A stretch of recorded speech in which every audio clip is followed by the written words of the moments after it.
mes amis qui aiment la danse, qui aiment l'expression corporelle. Cédric, bonjour.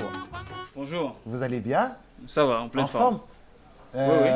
Vous êtes prêts là pour faire un concours avec moi? Oula. J'ai passé ce temps, maintenant j'organise. Je préfère laisser les jeunes D'accord, là, tu laisses les jeunes faire le reste. s'exprimer. Mes hommages, madame. Mes hommages. Vous allez bien? Très bien, et vous? En forme? En forme. Ça va, tout se passe bien?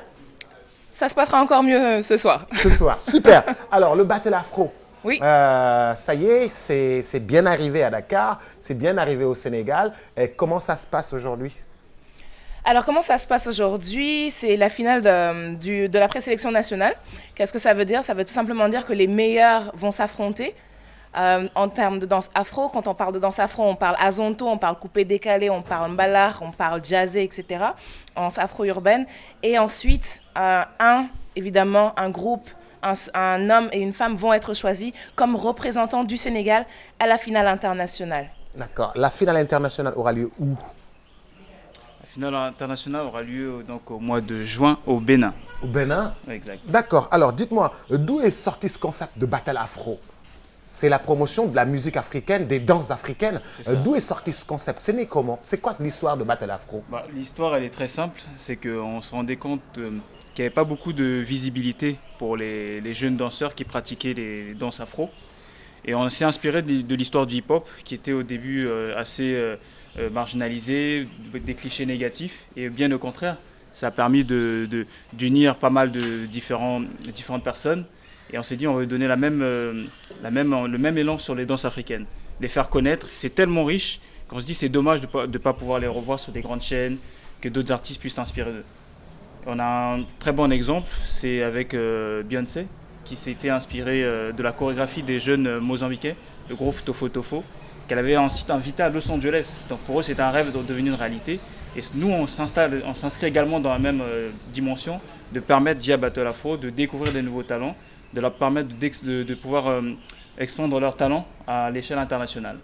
Voilà, c'est surtout ça, nous, notre alors, ça y est, c'est fait. Vous avez fait le tour de quelques pays, de combien de pays en Afrique? Voilà, on est en train de prospecter pas mal de pays. Donc, il y a des présélections qui auront lieu dans d'autres pays, comme le Congo, comme également la Côte d'Ivoire, le Bénin également. Et en Europe, évidemment, donc, il y aura donc, la France, la Grande-Bretagne et également la Russie, la Pologne. Et c'est quoi la spécificité du Sénégal dans ce battle afro? C'est de vrais danseurs de toute façon. Alors, la spécificité du Sénégal, déjà, c'est, je pense qu'en termes de danse, et tout le monde, je pense, sera d'accord à le reconnaître, on est quand même, on a un très bon niveau, que ce soit en danse hip-hop, en danse traditionnelle africaine et en danse moderne africaine. Et aussi, on est une plateforme assez tournante parce qu'au Sénégal, on va retrouver beaucoup de nationalités étrangères. Donc, faire une présélection au niveau du Sénégal, c'est aussi permettre à des nationalités qui vivent au Sénégal, mais qui sont autres que sénégalaises, de s'inscrire à ce concours.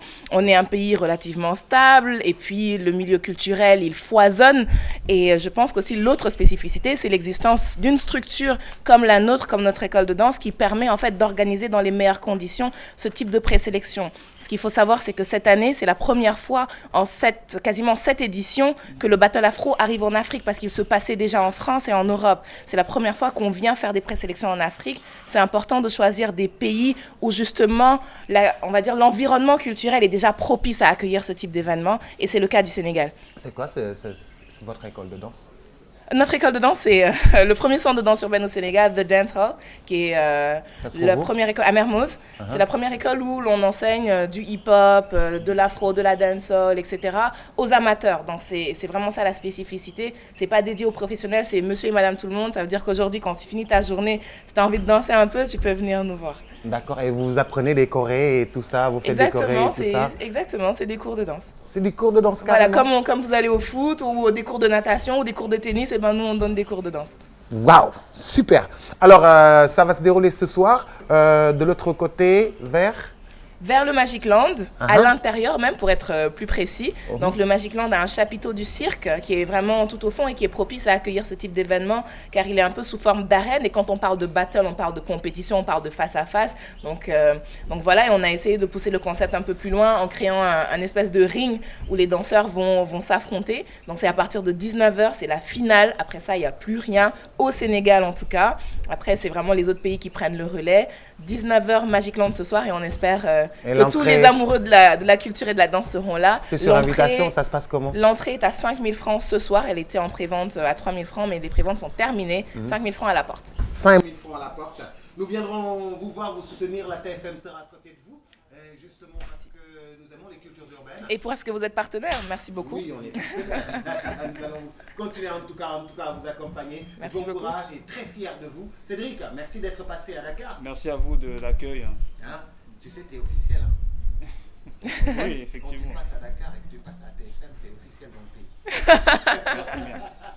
Merci, restez un instant. Salam alaikum. Ku baax naka nga def? maa ngi sant yàlla. Mbaa yaa ngi si jàmm waxal ci micro bi. waaw maa ngi ci jàmm bu baax di jëbu. Tur bi naka la? Adama Diarra laa tudd. Adama Diarra, yow artiste comédien nga. waaw man artiste comédien laa. Naka mu yow noo tudd yow? man maa ngi tudd Boubacar Diallo. nekk animateur fii ci Télé Futurs Médias. non man nekkuma TFM de. TFM waaw mais RFM ay TFM mooy IGFM. mooy Lops. mooy Lops. D'accord. Doyen naka nga def? ñu ngi sant bu baax bi. Baa yaa ngi am jàmm. waa di kontaan ci yow. da ngeen am benn xew-xew. tey jii ci ngoon. da ngeen di sargal groupe Soleil Levant. lu waral loolu? Adama Diarra. waaw Boubsou d'abord maa ngi lay nuyu. maa ngi lay fay. di nuyu waa TFM yëpp. maa ngi lay fay. li waral sargal Soleil Levant que ñun ñu am initiative sargal waa Soleil Levant. Soleil Levant dañoo gis ni nekk na benn troupe boo xam te ni fii ci Sénégal prouvé nañu ci wàllum théâtre Sénégal. et puis àdduna gépp bëgg nañ leen.